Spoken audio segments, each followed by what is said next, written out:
Voltamos agora com o Diário Interativo e o nosso tema é a violência sexual.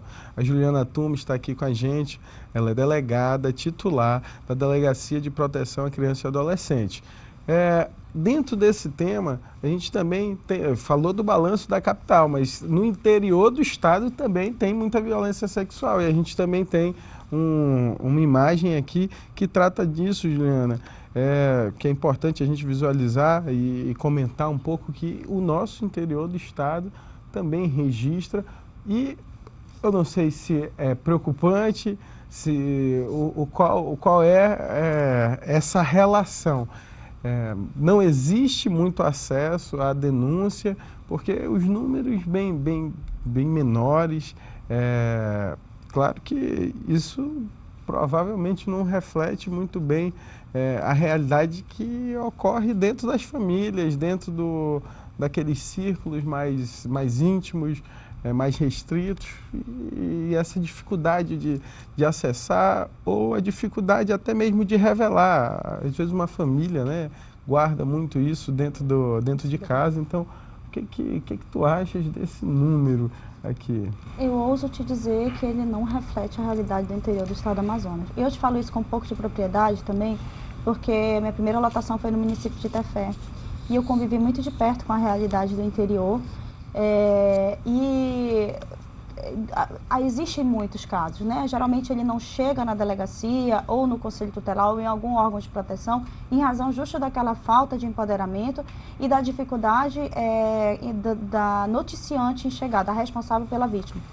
Geralmente existe uma relação, um link entre a relação de dependência emocional e o abuso sexual, a exploração sexual, a violência sexual. A mãe, ela tem aquela dependência emocional com aquele pai, a mãe tem dependência emocional com aquele autor, ou com aquele avô, ou com aquele tio. Então, ela não consegue fazer aquele registro, e a própria vítima, ela não se sente encorajada para denunciar, porque ela imagina que ela é a culpada. Então, esse número aí, ele só nos leva à conclusão de que precisamos trabalhar no empoderamento, no encorajamento daquela vítima que está, por acaso, eventualmente sofrendo esse tipo de abuso. Esse número aí, infelizmente, não reflete a realidade.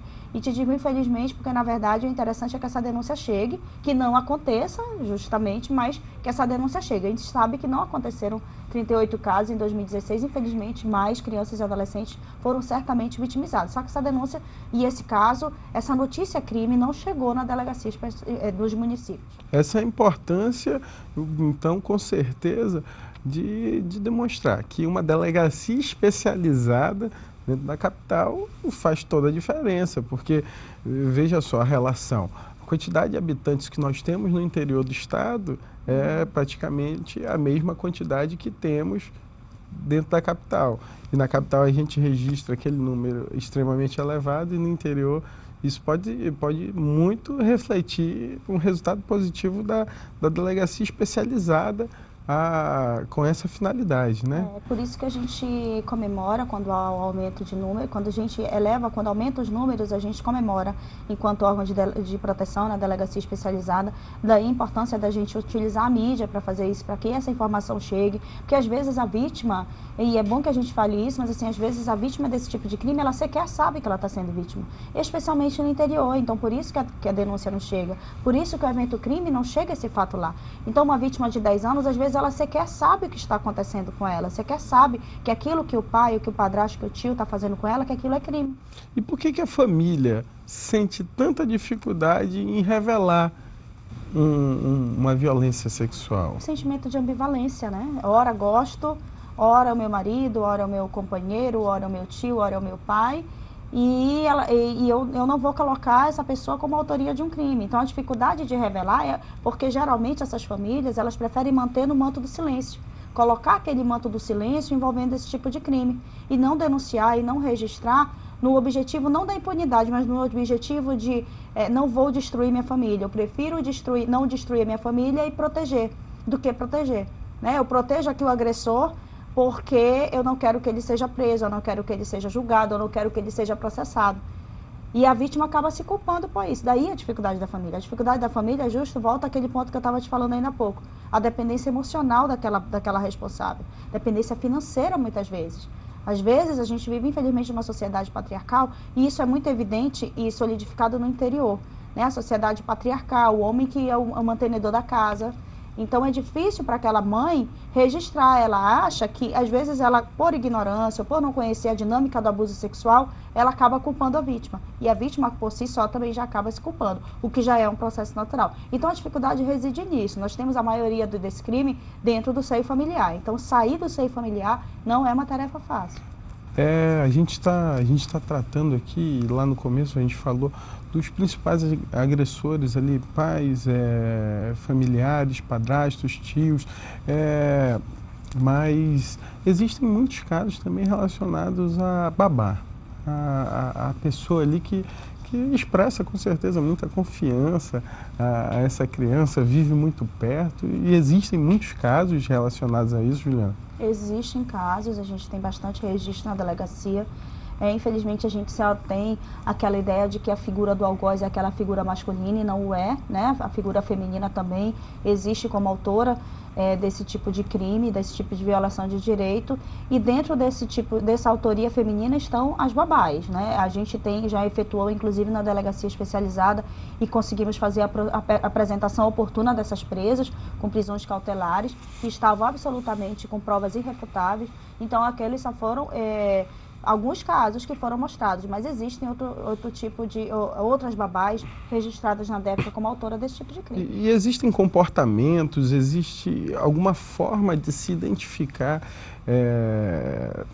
uma criança que passa por um processo como esse? Eu te diria que não tem uma fórmula matemática, né? O abuso sexual, ele tem muita covardia inserida, né? Permeia-se por muita covardia, é muito difícil, geralmente ele não deixa marcas. Então, você só vai notar isso, você enquanto pai, enquanto mãe, você só vai notar, primeiro, volto ao início da nossa conversa, se você tiver uma relação de confiança com a sua filha ou com o seu filho, e se você conhecê-lo, se você fazer com que ele se sinta apoiado, e às vezes até identificar e ver como aquela criança se comporta em relação àquela profissional ou àquela funcionária. Então, às vezes, isso aí demonstra também, às vezes, ora repulsa, aquela alternância de repulsa e gostar, isso aí também demonstra que há algum tipo de situação, às vezes nem só o abuso sexual, mas algum tipo de reprimenda com abuso físico. Então, isso tudo ela vai demonstrar também, com alterações psicossomáticas, com empoderamento para falar. E se ela não conseguir verbalizar, porque a maioria das crianças não verbaliza esse tipo de crime, com o comportamento dela, às vezes até algumas expressões físicas, ela vai demonstrar que ela está sofrendo abuso sexual. Entendi. E a sociedade, como ela pode contribuir dentro desse processo? É uma mudança de cultura? Na verdade, qual é o papel da sociedade em relação a isso? Você acha que nós precisamos de muito mais programas de esclarecimento sobre isso? O que tu achas desse papel? Eu acho que você tocou num ponto muito interessante, que foi a parte importantíssima, que foi a parte de mudança de cultura.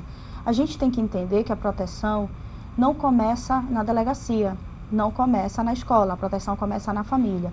E mais ainda, a gente tem que entender que a nossa Carta Magna de 1988 colocou isso sedimentado de que isso é um dever de todos, é um dever da sociedade a proteção de crianças e adolescentes. Ela não é um dever só da delegacia, da polícia, da Assembleia Legislativa, do deputado, ela não é um dever do Conselho Tutelar, é um dever de todos. Então, se todos não estiverem de mãos dadas, de braços dados nessa luta, a gente não vai conseguir atingir o objetivo. Então, a sociedade pode ajudar disso, né? Sendo a sementinha do bem, levando essas informações, levando a informação para o vizinho, levando a informação para a vizinha, levando a informação para aquele familiar e estando sempre atento. Muitas denúncias que chegam na delegacia são de vizinhos, né? De que denunciaram, não quiseram se identificar, mas denúncias anônimas. Então, eu acho que a sociedade tem um papel fundamental, mas como você disse, mudando a ideia de que, peraí, eu não vou me meter nisso. Não, isso é assunto seu também.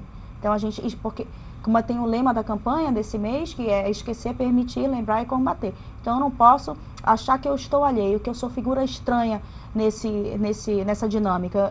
A sociedade não é figura estranha nessa dinâmica, ela tem tudo a ver e ela faz parte da rede de proteção também. Principalmente nessa mudança de cultura, né? Principalmente nessa mudança de cultura. Eu acho que esse é um processo que a gente está começando a retirar esse manto do tabu, que eu falei, esse manto do silêncio. A sociedade está aos poucos, é difícil de se tratar, é um assunto difícil de se abordar, mas aos poucos a gente está conseguindo, com o apoio da mídia, com o apoio da imprensa, aí, com o apoio dos órgãos de proteção, dos atores sociais, a gente está conseguindo introduzir isso aí de uma maneira mais leve, de uma maneira com menos pudores.